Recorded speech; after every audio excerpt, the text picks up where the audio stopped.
है गाइस, कैसे हैं आप लोग। स्वागत है आपका हमारे YouTube चैनल डायनामिक्स पे। पिछला वीडियो हमने हिस्टोरिकल बैकग्राउंड पे देखा था और 1773 के एक्ट को देखा था। उसकी बैकग्राउंड देखी थी कि यह एक्ट आने की जरूरत क्यों पड़ी थी। तो ये जो क्राउन रूल के अंतर्गत जो एक्ट्स आए वो सारे एक्ट्स हर 20 साल पे आने थे। हर कितने साल पे आने थे? हर 20 साल पे आने थे। पहला एक्ट हम लोग जानते हैं कि 1773 में आया, तो ऑब्वियसली दूसरा एक्ट कब आएगा? 1793। तीसरा एक्ट 1813, चौथा 1833 और पांचवा 1853। तो आज हम लोग इन सारे एक्ट्स के बारे में इस क्लास में चर्चा करेंगे। तो चलिए शुरू करते हैं। तो हमने देख चुके हैं कि फीचर ऑफ रेगुलेटिंग एक्ट था, एक बार उसको रिवाइज कर लेते हैं। तो गवर्नर जनरल ऑफ बंगाल को क्या बना दिया गया? गवर्नर ऑफ बंगाल को बना दिया गया गवर्नर जनरल ऑफ बंगाल। उसको सलाह देने के लिए, उसको असिस्ट करने के लिए 4 मेंबर भेजे गए। कहां से? इंग्लैंड से भेजे गए, जो मेजॉरिटी वोट पे काम करते थे। मैंने बता दिया था पिछले क्लास में मेजॉरिटी वोट क्या होता है। उसके अलावा आप लोगों को पता होगा कि गवर्नर ऑफ बॉम्बे और गवर्नर ऑफ मद्रास भी इसके पहले हुआ करते थे, जिसको गवर्नर जनरल ऑफ बंगाल के सबऑर्डिनेट कर दिया गया था। उसके बाद कोर्ट ऑफ डायरेक्टर जो बनाए गए थे, उनको रिपोर्ट करना था किस किस मैटर पे? सिविल मैटर, मिलिट्री मैटर और रेवेन्यू मैटर पे। और कंपनी के सर्वेंट को, जो सबसे बड़ी प्रॉब्लम थी ब्रिटिश ईस्ट इंडिया कंपनी के लिए कि उनका प्राइवेट ट्रेड होता था, कंपनी के सर्वेंट को किसी प्रकार के प्राइवेट ट्रेड और ब्राइब एक्सेप्ट करने से प्रोहिबिट कर दिया गया, रोक दिया गया। और उसके बाद एक सुप्रीम कोर्ट का गठन हुआ फोर्ट विलियम्स कलकत्ता में। लेकिन इस एक्ट में थे कुछ प्रॉब्लम। वो प्रॉब्लम क्या थे? सबसे बड़ा प्रॉब्लम था सुप्रीम कोर्ट का। ये सुप्रीम कोर्ट तो बना दिया गया, लेकिन ये नहीं बताया गया कि अगर सुप्रीम कोर्ट और गवर्नर जनरल काउंसिल में कन्फ्लिक्ट होगा, झगड़ा होगा, तो दूर कौन करेगा? उसी को रेक्टिफाई करने के लिए ब्रिटिश पार्लियामेंट ने एक और एक्ट लाया, जिसको नाम दिया गया एक्ट ऑफ सेटलमेंट या अमेंडिंग एक्ट ऑफ 1781। तो क्या था ये एक्ट? मेनली था डिफेक्ट ऑफ रेगुलेटिंग एक्ट को दूर करने के लिए। सबसे पहले क्या किया गया? ज्यूरिडिक्शन ऑफ सुप्रीम कोर्ट को चेंज किया गया। कहा यह गया कि जो भी पर्सनल लॉ होता है, पर्सनल लॉ ऐसे समझिए हिंदू और मुस्लिम का शादी और किसी भी धर्म के शादी और तलाक से रिलेटेड लॉ। तो हिंदू के लिए शादी से लॉ रिलेटेड हिंदू के धर्म से होगा, और कुरान से रिलेटेड लॉ को मुस्लिम धर्म के पर्सनल लॉ में इंक्लूड किया जाएगा। उसके अलावा रिकॉग्नाइज किया गया एपेलेंट ज्यूरिडिक्शन, मतलब ये कि अगर गवर्नर जनरल काउंसिल और सुप्रीम कोर्ट में कन्फ्लिक्ट होती है, मतलब गवर्नर जनरल को सुप्रीम कोर्ट की बात पसंद नहीं आती है, तो सुप्रीम कोर्ट में ही फिर से अपील दायर कर सकते हैं। एपेलेंट ज्यूरिडिक्शन इसी को कहते हैं। चलिए, हो गया प्रॉब्लम का सॉल्यूशन। लेकिन इतना करने पर भी east India company British government के कंट्रोल में नहीं आ रही थी। अब जब British east India company government के कंट्रोल में नहीं आएगी, तो गवर्नमेंट को कुछ ना कुछ तो करना होगा। इसके लिए उन्होंने एक एक्ट लाया। ये भी 1773 के एक्ट को सुधार करने के लिए लाया गया था, जिसका नाम था पिट्स इंडिया एक्ट 1784। तो सबसे पहली बात हुई क्या कि गवर्नमेंट ने 1773 का एक्ट लाया कंपनी को सुधारने के लिए। लेकिन कंपनी कही हम तो नहीं सुधरेंगे बाबा, हम तो अपना मनमर्जी करेंगे। आप क्या समझते हो कि हमको 1 लाख में खरीद लिए? तो ब्रिटिश पार्लियामेंट ने बोला कि बाबा मैं तुम्हें बताता हूं कि पावर ऑफ मेकिंग लॉ क्या होता है। अब मैं आप लोगों से एक सवाल पूछता हूं, जवाब दीजिएगा कमेंट में, कि अगर मैं आपको ढेर सारे रुपए दूं, लॉट्स ऑफ मनी, जिसको आप काउंट भी ना कर सको, और आपको दूं लॉ बनाने का अधिकार, तो आप क्या चुनोगे? सोचिए। अगर आपका जवाब लॉट्स ऑफ मनी है, तो सुन लीजिए कि अगर आपके पास लॉ बनाने का अधिकार है, तो आप क्या करेंगे? एक रात आएंगे और बोलेंगे भाइयों बहनों, आज रात 12 बजे से 500 और 1000 के नोट लीगल टेंडर नहीं होंगे। आपकी जो लॉट्स ऑफ मनी है ना, जिसको आप काउंट नहीं कर पा रहे हो, इसका सत्यानाश हो जाएगा, ये स्वाहा हो जाएगी, किसी काम की नहीं रहेगी। तो ये ब्रिटिश पार्लियामेंट ने ईस्ट इंडिया कंपनी को बताया कि आप जो मनमानी कर रहे हो, आपको पता नहीं है कि लॉ बनाने का पावर मेरे पास है और मैं लॉ बनाकर आपके साथ क्या कर सकता हूं। इसी के अंतर्गत एक कमेटी बनाएगी, जिस कमेटी के चेयरमैन थे विलियम पिट द यंगर। अब इनका यंगर क्यों, कि इनके पापा भी नाम विलियम पिट था। तो इन्होंने ये बताएंगे अब ईस्ट इंडिया कंपनी को कि हु इज द बॉस। तो पर्पस क्या था ईस्ट इंडिया एक्ट का? Effective control over the affair of company. Company जो काम कर रही थी अभी भी इंडिया में, उसकी कंट्रोल करना, उसको सही से कंट्रोल करना। तो आगे बढ़ते हैं। ईस्ट इंडिया एक्ट में दो चीज इंट्रोड्यूस किया गया, अगर आपको याद रखना है तो याद रखिए। पी से पोजीशन और डबल टी मतलब डबल गवर्नमेंट। अब हम इसको डिस्कस करेंगे कि पोजीशन और डबल गवर्नमेंट होता क्या है। तो ईस्ट इंडिया कंपनी के लिए डबल गवर्नमेंट का सिस्टम 1784 में इंट्रोड्यूस किया। अभी तक कंपनी मनमानी कर रही थी, क्योंकि कंपनी के बहुत सारे राइट्स अभी भी उसके पास थे।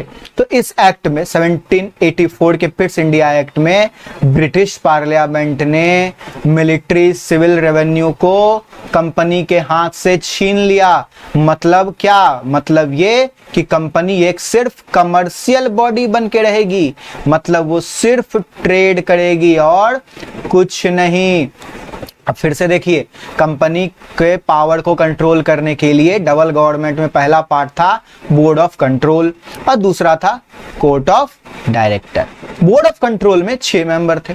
अब ये 6 मेंबर का अपॉइंटमेंट कौन कर रहा था? ये 6 मेंबर का अपॉइंटमेंट कर रही थी क्वीन। क्वीन कौन? ब्रिटेन की क्वीन। और ये 6 मेंबर जो थे ब्रिटेन की क्वीन के प्लेजर पे थे। इसका मतलब क्या होता है? आप लोग जानते हैं कि इंडिया में गवर्नर्स होते हैं हर राज्य में। ये गवर्नर जो है ना, ये भारत के प्रेसिडेंट की मर्जी पे होते हैं। जब प्रेसिडेंट चाहे इनको हटा सकते हैं। उसी तरह क्वीन की मर्जी पे ये 6 लोग अपॉइंट हुए। इसका मतलब ये किसको आंसरेबल होंगे? ऑब्वियसली क्वीन को आंसरेबल होंगे। तो इनका काम क्या था? Superintendent, direct and control all act of company for what? Military, civil and revenue. Clear हुआ? Very good. अब आगे बढ़ते हैं। कोर्ट ऑफ डायरेक्टर का काम क्या था? कोर्ट ऑफ डायरेक्टर मतलब कंपनी। यहां पर याद अगर आपको रखना है तो पॉलिटिकल, बोर्ड ऑफ कंट्रोल मतलब ब्रिटिश, बोर्ड ऑफ कंट्रोल मतलब ब्रिटिश, और कोर्ट ऑफ डायरेक्टर मतलब कंपनी। कोर्ट ऑफ डायरेक्टर को कब मैनेज करना था? सिर्फ कमर्शियल अफेयर। मतलब ये कि now company become only purely a trading, just trading, nothing else. आगे बढ़ते हैं। आपको दिमाग में चल रहा होगा कि सर ये पोजीशन आपने बताई है क्या? जो भी कंपनी की टेरिटरी थी इंडिया में, मतलब जो भी इंडिया का पार्ट कंपनी ने हथियाया था, वो अब कहलाएगा ब्रिटिश पोजीशन इन इंडिया। ये डायरेक्ट किसके नाम पर हो गया? ब्रिटिश के नाम पर हो गया। कैपिटल ऑफ ब्रिटिश पोजीशन का रखा गया कोलकाता। मतलब ये कि क्वीन यहां आए बिना यहां पर शासन करेगी। British government was given supreme control over company affairs and it's administration. अब ये भी लॉ आया, फिर भी ईस्ट इंडिया कंपनी कंट्रोल में नहीं आ रही है। अब करे तो करें क्या? तो इसके लिए ये जानना जरूरी है कि प्रॉब्लम क्या थी ईस्ट इंडिया एक्ट में। ईस्ट इंडिया एक्ट की प्रॉब्लम ये थी कि जो गवर्नर जनरल थे ना, उनको 2 जगह जवाब देना पड़ रहा था, बोर्ड ऑफ कंट्रोल और कोर्ट ऑफ डायरेक्टर। तो एक गवर्नर उस समय इंडिया में आने वाले थे, कॉर्नवालिस जी। अब कॉर्नवालिस जी बोले कि आपने हमको कोई अधिकार तो दिया ही नहीं, मैं नहीं जाता, मैं इंडिया नहीं जाता। तो फिर ब्रिटिश पार्लियामेंट ने कहा चल ठीक है, मैं तेरे को कुछ अधिकार दे देता हूं, अब तू जा। अब कॉर्नवालिस खुश, ठीक है। अब क्या अधिकार दिया गया? तो इनको वीटो करने का अधिकार दिया। अब सबसे बड़ा बात है आप लोगों के लिए कि ये वीटो होता क्या है, तो समझेंगे। इसलिए कि मान लीजिए आपको आईफोन खरीदना है, सबको शौक होता है महंगे फोन का। आईफोन खरीदना है, आपने पापा को बोला कि पापा मुझे आईफोन खरीद दो। पापा ने बोला नो, नो मीन्स नो, यही हुआ वीटो। अब पापा ने जब बोल दिया नहीं तो नहीं, मतलब अब उनके आदेश को कोई बदल नहीं सकता है, इसी को कहते हैं वीटो। और commander in chief of Indian arm force, India में अभी कमांडर इन चीफ कौन है इंडियन आर्म फोर्स के? तो है प्रेसिडेंट ऑफ इंडिया। तो ये दो पावर जब कॉर्नवालिस को दिए तो कॉर्नवालिस हो गया खुश, और वो अब चला इंडिया वो आ गया। अब वो इंडिया आया तो फिर 20 साल हो गए। अब हमने देखा था कि 1773 में हमारा पहला एक्ट आया था, रेगुलेटिंग एक्ट। अब उसके 20 साल बाद कुछ तो करना है, क्यों? क्योंकि कंपनी की ट्रेड को आगे बढ़ाना है 20 साल के लिए। तो फिर एक चार्टर एक्ट लाया गया 1793 का, इसको ईस्ट इंडिया कंपनी एक्ट भी कहते हैं। क्या किया गया कि जो ओवरराइडिंग पावर को हम वीटो पावर भी कहते हैं, जो ओवरराइडिंग पावर दी गई थी गवर्नर जनरल कॉर्नवालिस को, उसको अगले सारे गवर्नर को ट्रांसफर कर दिया गया, एक्सटेंड कर दिया गया, और गवर्नर जनरल ऑफ बंगाल के पावर को और बढ़ाया गया। किसके रिस्पेक्ट में? बंगाल और मद्रास के रिस्पेक्ट में। मतलब बंगाल और मद्रास कंप्लीटली, जो भी थोड़ा बहुत उसके पास पावर बचे थे उसको भी खत्म कर दिया गया। छोटा सा था, इसमें कोई बड़ी परेशानी नहीं हुई ब्रिटिश गवर्नमेंट को पास करने में। अब आगे बढ़ते हैं। आगे एक चीज यहां देखिए कैसे लॉज लिखाता है। Acquisition of sovereignty by the subject of the crown is on the behalf of the crown, not on its own।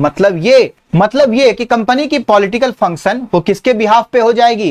Company की पॉलिटिकल फंक्शन हो जाएगी ब्रिटिश गवर्नमेंट के बिहाफ पे। मतलब ये समझो, तुम्हारी हस्ती मुझसे है, तुम्हारी हस्ती मुझसे है, और तुम्हारे बिना मेरे बिना तुम्हारी कोई हस्ती नहीं। तुम्हारी हस्ती मुझसे है, मेरे बिना तुम्हारी कोई हस्ती नहीं। इसका मतलब यही है कि जो भी इंडिया में होगा वो ब्रिटिश क्राउन के बिहाफ पे होगा। आपके पास अपना कोई अधिकार नहीं, जो मैं बोलूंगा वही, मतलब ब्रिटिश क्राउन जो बोलेगा वही होगा। ईस्ट इंडिया कंपनी को अपना कोई पावर नहीं बचा।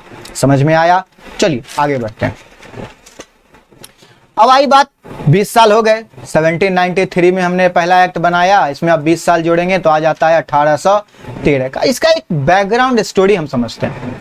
हुआ ये कि नेपोलियन ने एक कॉन्टिनेंटल सिस्टम इंट्रोड्यूस किया। नेपोलियन बहुत पावरफुल हो गया था, उसने एक कॉन्टिनेंटल सिस्टम इंट्रोड्यूस किया और कहा ब्रिटेन को कि या तो आप ट्रेड करो यूरोप में किसी के साथ तो हायर टैक्स के साथ करो, वरना ना करो। अब वहां के जो व्यापारी थे वो गए महारानी के पास। महारानी को कहा कि अब हम क्या करें, हमारे पास तो ट्रेड करने के लिए जगह ही नहीं बचा। अब महारानी भी परेशान। तो मैंने महारानी को सजेशन दिया कि आप सोचोगे मैं गया, मैं चला जाता हूँ, बहुत पावरफुल हूँ मैं महारानी के पास गया, उनको बोला कि आप समझती नहीं हो मैडम, ईस्ट इंडिया कंपनी है ना इंडिया में? हाँ है। महारानी बोली हाँ है। तो उसको आप मोनोपोली जो दे रखा है वो हटा लो, सब लोग व्यापार करेंगे, सब लोग कमाएंगे। महारानी बोली वाह क्या अच्छा है सजेशन दिया है आपने। तो उसके अलावा एक और रीजन था, वेलेस्ली उस समय जो गवर्नर जनरल था वो अपनी एक्सट्रीम एक्सपेंशन पॉलिसी चला रहा था, जिसके कारण ईस्ट इंडिया कंपनी डेप्ट में जा रही थी, कर्ज में जा रही थी। तो ये दो कारण थे चार्टर एक्ट 1833 को लाने के। 20 साल बाद आता है, लेकिन इसमें जो चेंजेज आए वो क्या आए वो हम लोग देखेंगे। हाँ, तो चार्टर एक्ट 1833 आया। अब 1833 के चार्टर एक्ट में सबसे बड़ा घोटाला कंपनी के लिए क्या था कि मोनोपोली खत्म हो गई। अब कंपनी रो रही है कि आपने मेरे से मेरा राजपाट ले लिया, मुझे सिर्फ कमर्शियल बंडी बना दिया, अब मेरे पास जो अधिकार थे मोनोपोली का वो भी खत्म कर दिया। तो आप सोचोगे कंपनी को एक्सक्लूसिव राइट मिला था, इसकी मोनोपोली खत्म कैसे कर सकता है? तो ब्रिटिश पार्लियामेंट मैंने बताया लॉ बना के कुछ भी कर सकता है, जैसे मोदी जी करते हैं इंडिया में। आगे बढ़ते हैं। इंडिया ट्रेड जो था चल रहा था उसे ओपन कर दिया गया सारे ब्रिटिश ट्रेडर्स के लिए। उसके अलावा एक इंपॉर्टेंट चीज था, आप लोग पढ़ोगे मॉडर्न हिस्ट्री में इसके बारे में, 1 लाख रुपए रखे गए इंडिया में एजुकेशन सिस्टम को बढ़ाने के लिए।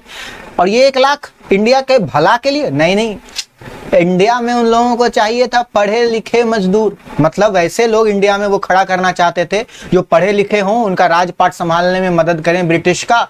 इसीलिए वो इंडिया में लोगों को एजुकेट करना चाहते थे, कुछ मुट्ठी भर लोगों को एजुकेट करके इंडिया के इंडियंस के हेल्प से ही राज चलाना चाहते थे। इसीलिए उन्होंने 1 लाख रुपया लग रखा था इंडियन एजुकेशन सिस्टम। उसके अलावा मिलिट्री और सिविल एडमिनिस्ट्रेशन में ट्रेनिंग की प्रोविजन की गई, और ये जो अधिकार था किसको ट्रेड करना है, ये डायरेक्टर्स के पास था कि वो लाइसेंस देंगे किसे ट्रेड करना है, किसे ट्रेड नहीं करना है। क्लियर हुआ? वेरी गुड, आगे बढ़ते हैं। अब 20 साल फिर हो गए, 18। अब हमने देखा, देखिए 1773 में पहला आया, फिर एक पीट्स इंडिया एक्ट आया 1784 में, इंपॉर्टेंट। उसके बाद 1793 एक छोटा सा एक्ट आया, फिर हमने देखा 1813 का 1813 का चार्टर एक्ट। अब बात आती है 1833 के चार्टर एक्ट। इतना होने के बाद भी कंपनी अब कंट्रोल नहीं हो रही है, तो ईस्ट इंडिया कंपनी को कंट्रोल करने के लिए ब्रिटिश गवर्नमेंट सोचती है अब करूं तो करूं क्या। तो मैंने उसे कहानी बताऊं, चलिए कहानी बताता हूं आपको। मान लीजिए कि Modi ji, the honourable prime minister of India, ने कहा कि बेटी पढ़ाओ बेटी बचाओ एक कार्यक्रम शुरू होगा। उन्होंने फोन लगाया सारे चीफ मिनिस्टर को कि चीफ मिनिस्टर सुनो, मैं एक स्कीम लॉन्च कर रहा हूं, बेटी बढ़ाओ बेटी बचाओ, इसको इंप्लीमेंट करवाओ अपने राज्य में। चीफ मिनिस्टर्स ने फोन लगाया डिस्ट्रिक्ट मजिस्ट्रेट को कि हेलो, आप लोगों को बेटी पढ़ाओ बेटी बचाओ को इंप्लीमेंट करना है। चीफ मिनिस्टर ने किसे फोन लगाया? District magistrate. जो यूपीएससी पास करके आप लोग बनोगे। डिस्ट्रिक्ट मजिस्ट्रेट बोला मैं नहीं मानता, मैं आपकी बात नहीं मानता। अब अगर डिस्ट्रिक्ट मजिस्ट्रेट चीफ मिनिस्टर की बात नहीं मानेगा तो क्या यह प्रोग्राम सफल होगा? बिल्कुल नहीं। यही प्रॉब्लम था। इतना सब करने के बावजूद भी ईस्ट इंडिया कंपनी ब्रिटिश के कंट्रोल में इसीलिए नहीं आ रही थी क्योंकि बता रहा हूं, पहुंचने दो वहां यार।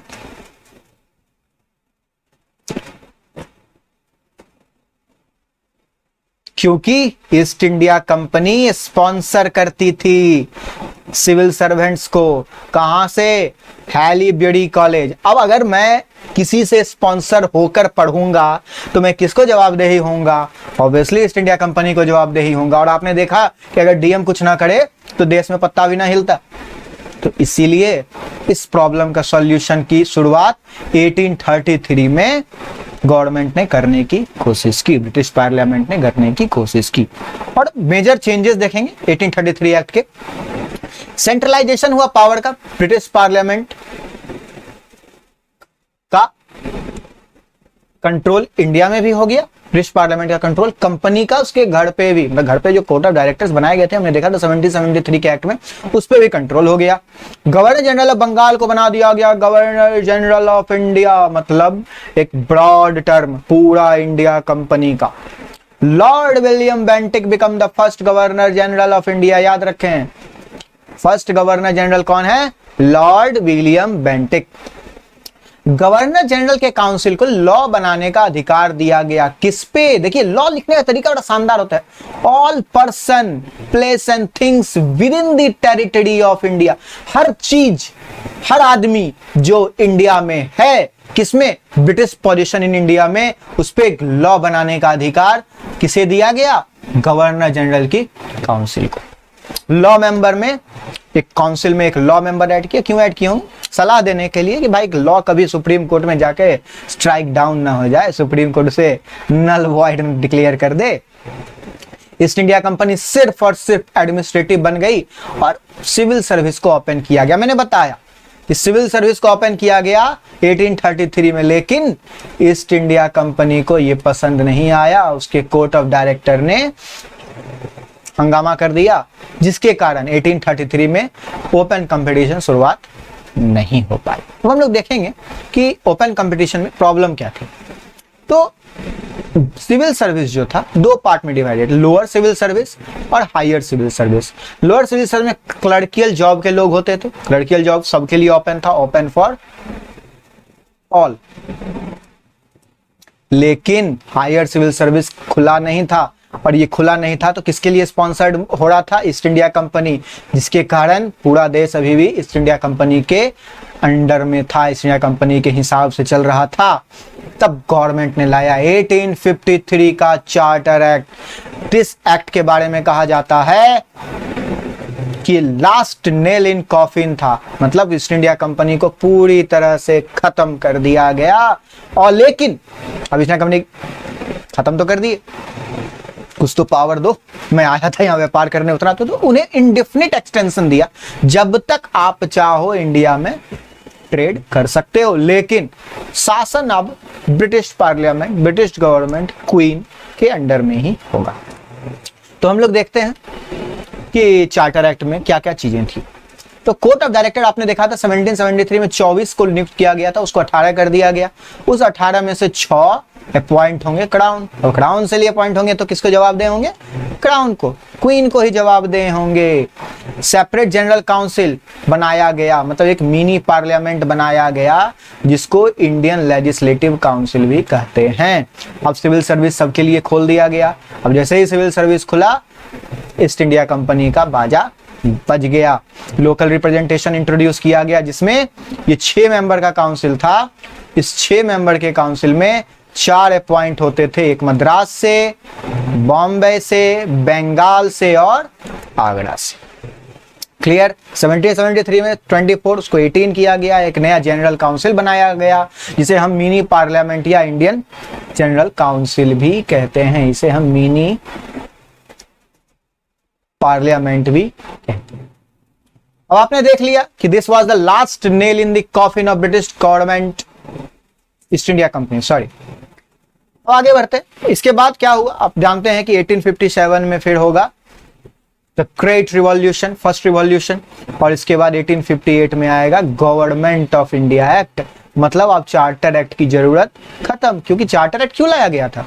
क्योंकि 1773 का चार्टर एक्ट इसीलिए लाया गया था, रेगुलेटिंग एक्ट, ताकि हम कंपनी को धीरे धीरे धीरे धीरे धीरे धीरे करके उसके सारे अधिकार ले लें, कंपनी को सिर्फ और सिर्फ कमर्शियल बॉडी बना के छोड़ दें।